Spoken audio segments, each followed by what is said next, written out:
आदाब और नमस्कार। मैं हूं सुल्तान कुरैशी और आप देख रहे हैं भिवंडी समय न्यूज।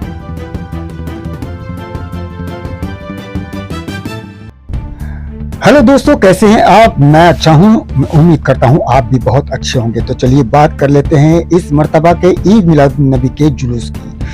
जी हाँ, इस मर्तबा भिवंडी का जो जुलूस है वो अपने दिन पर नहीं होते हुए एक दिन बाद हुआ, यानी कि एक रोज पहले ही गणपति का विसर्जन था, जिसको देखते हुए तमाम उलमाओं ने मिलकर एक मीटिंग इनेकाद किया और इस मीटिंग में फैसला किया कि गणपति के त्यौहार हो जाने के बाद ही हम जुलूस निकालेंगे। और हुआ भी इसी तरह से। गणपति का त्यौहार पहले हुआ, इसका विसर्जन पहले हुआ, उसके बाद जो है वो जुलूस को निकाला गया। भिवंडी के जुलूस की अगर हम बात कर लें तो भिवंडी का जुलूस जो है कोटर गेट से निकलता है और हर साल बड़े ही धूमधाम से और बड़े ही शान और शौकत से निकलता है। और इस मर्तबा भी भिवंडी का जुलूस जो है बड़े ही शान और शौकत के साथ वहां से निकला।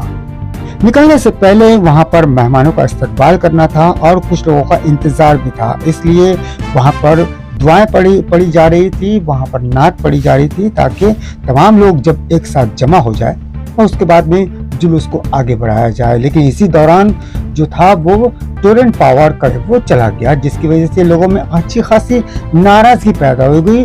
बल्कि स्टेज से ऐलान भी किया गया कि टोरेंट पावर ने हमारे साथ जो है नाइंसाफी की और आज इतने बड़े त्यौहार को देखते हुए भी टोरेंट पावर ने पावर कट कर दिया।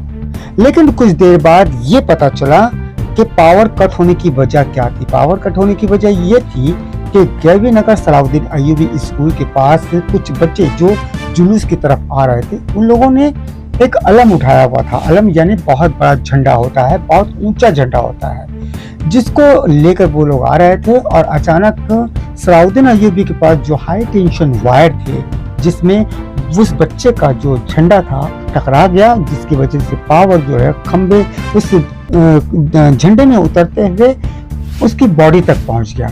और इत्तेफाक की बात यह है और अफसोस की बात यह है कि उस पावर के झटके से उस बच्चे की वहां पर मौत हो गई, जिसकी वजह से पावर डिस्कनेक्ट हो गया। इसकी चपेट में 2-4 लोग और आए थे जो जख्मी हो गए थे, लेकिन उनको इलाज के बाद घर भेज दिया गया। और यही वजह थी कि लोग जो बड़े बड़े झंडे लाए हुए थे, जो बड़े बड़े अलार्म लाए हुए थे, उन तमाम लोगों को ताकीद की जा रही थी कि अपने झंडों को वो नीचे करके चले।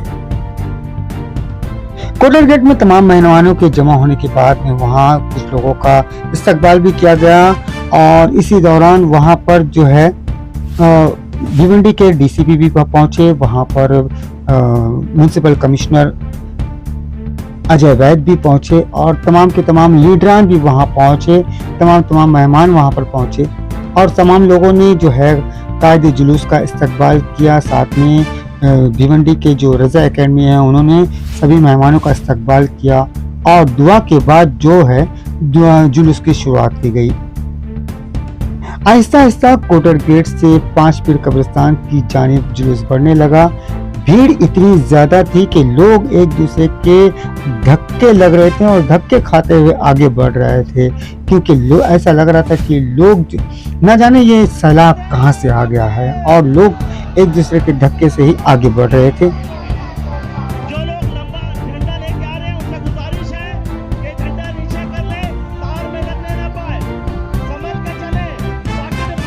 भिवंडी के जुलूस के और कायदे के मुताबिक भिवंडी की जो बग्गी है जिसमें कायदे जुलूस बैठते हैं, उनको बैठने के अलावा और किसी को बैठने की इजाजत नहीं थी, इसलिए सभी पैदल चल रहे थे। जिसमें एमएलए रईस साहब को भी आप देखा जा सकता है कि वो भी किस तरह से अपने पूरे लोगों के साथ में, अपने हमवार के साथ में जो है पैदल चल रहे थे। भिवंडी के कोने कोने से आते हुए जो लोग थे वो नारा लगा रहे थे और आगे बढ़ रहे थे। जब जुलूस खुदा स्कूल राम भवन की ओर पहुंचा तो वहां पर फैसल मेमन और एडवोकेट साजिद मोमिन ने अपने साथियों के साथ कायदे जुलूस का फूलों से इस्तकबाल किया और नारे लगाए। इतने बड़े जुलूस को देखते हुए पुलिस ने खासा बंदोबस्त कर रखा था ताकि कोई लॉ एंड ऑर्डर का जो है बात ना हो, कोई बात बिगड़े ना और जुलूस बहुत ही शांतिपूर्वक जो है वो इख्तिताम पजीर हो। इसलिए पुलिस की अच्छी खासी तादाद जो है वो देखी जा सकती। जब जुलूस आहिस्ता आहिस्ता चांतारा मस्जिद के पास पहुंचा। इस्तकबाल के लिए साबिक कारपोरेटर बाबा बाबुद्दीन ने भी जो कायदे जुलूस है इनका पुलिस इस्तकबाल किया। जुमा का दिन था और लोग बड़ी ही तादाद में शामिल थे, इसलिए कुछ जगहों पर रास्तों से गुजरना बड़ा मुश्किल हो जा रहा था। जुलूस पटेल मस्जिद से लेकर गोल बिल्डिंग तक पहुंचा और वहां से सीधे बंजारपट्टी नाका पहुंचा, जहां पर असर की नमाज पढ़ी गई।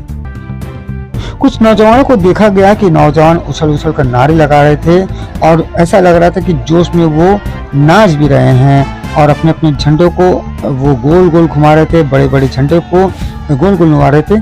और साथ ही साथ ये भी देखा गया है कि औरतों को वहां पर मनाने के बाद औरतों को मना किया गया था कि वो जुलूस में ना आए, लेकिन फिर भी जानबूझकर कुछ बुर्कापोश औरतें बंजारपट्टी नाके पे लोगों के धक्के खाती हुई नजर आई, लोगों के बीच खड़ी होकर जो है जुलूस को देखते हुए नजर आई, जिसका जो असर है वो आम शहरियों पर बड़ा ही बुरा पड़ रहा था। नमाज के बाद कायदे जुलूस का जो है वहां पर फिर से इस्तकबाल हुआ, जहां पर इमरान वली मोहम्मद जो अपना स्टेज सजाए हुए रहते हैं वहां से लोगों का इस्तकबाल करते हैं, उन्होंने कायदे जुलूस का इस्तकबाल किया। साथ में साहब रुपेश दादा माहर थे, उन्होंने भी कायदे जुलूस का इस्तकबाल किया। एमएलए रईस शेख साहब ने भी उनका इस्तकबाल किया, डीसीपी साहब ने भी इस्तकबाल किया, साथ ही साथ मोहम्मद हुसैन उन्होंने भी इस्तकबाल किया। और फिर से जुलूस अपनी रफ्तार के साथ आगे बढ़ता हुआ मामू भांजे के ग्राउंड में पहुंचा और वहां पर दुआएं की और जुलूस को वहां पर खत्म किया।